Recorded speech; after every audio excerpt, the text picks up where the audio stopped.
E aí, bonitinhos e bonitinhas, como vão vocês?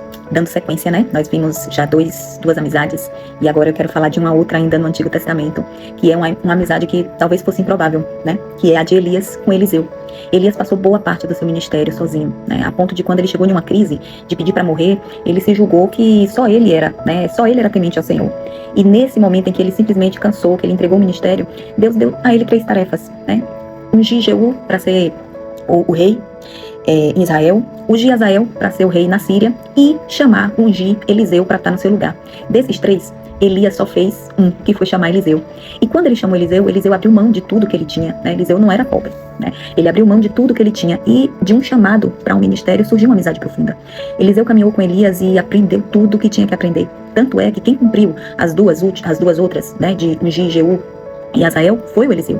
E a amizade deles foi tão profunda que, no tempo em que o Senhor ia chamar num redemoinho Elias, Eliseu não saiu de perto dele, ao ponto de deixar Elias totalmente constrangido com aquela presença dele. Depois que Eliseu entrou na vida de Elias, Elias nunca mais foi o mesmo, porque Elias não estava mais só. Elias tinha consciência de que não era e não estava mais sozinho. E sabe, quando Elias foi no redemoinho, né, Eliseu, ele não ficou só. O ministério de Eliseu, a gente vê Eliseu sempre com pessoas, sempre com alguns amigos. Mas tem algo mais profundo, né? Estou falando aqui de uma amizade que surgiu em um ministério, em um serviço. Estavam os dois prestando serviço para o Senhor. Malaquias profetizou que Elias viria novamente, e que Elias ia converter o coração dos pais aos filhos e o coração dos filhos aos pais. E o que nós conhecemos é que, dentre os nascidos de mulher, surgiu um profeta. O menor dos profetas, talvez aos olhos de muitos, mas por Jesus foi reconhecido como o maior dos profetas, que foi João, o Batista. João criou um vínculo também com Jesus, não por causa do parentesco deles dois, mas por causa de um sinal.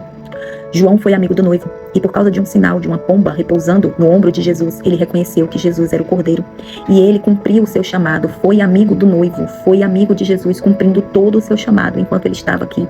Aí Jesus testemunhou que, dentre os nascidos de mulher, João, o Batista, era o maior dos profetas. Essa amizade de Elias e Eliseu salvou Elias da solidão, trouxe um ministério palpável para Eliseu, cheio de gente, e nos deu uma promessa que foi cumprida em Batista, mas há um vínculo maior que foi cumprido com o noivo. E nós somos chamados para ser amigos do noivo, como João Batista foi e como os apóstolos foram. Nós hoje somos aqueles que temos que buscar diminuir para que ele cresça, em uma amizade profunda, de um afeto que já foi expandido pelo Cristo. Jesus já revelou todo o seu afeto para nós, e agora nós temos que aprender a ser amigos do noivo, aprender a viver essa promessa que Malaquias falou, e que o próprio Lucas no livro diz que, na hora que Zacarias estava recebendo ali aquela profecia sobre o seu filho que ia nascer, que seria João, ele deixou claro que João viria no poder e no espírito de Elias. E nós, hoje, somos agraciados porque nós temos o Espírito do próprio Cristo habitando dentro de nós e podemos chamá-lo de amigo. Deus abençoe o seu dia.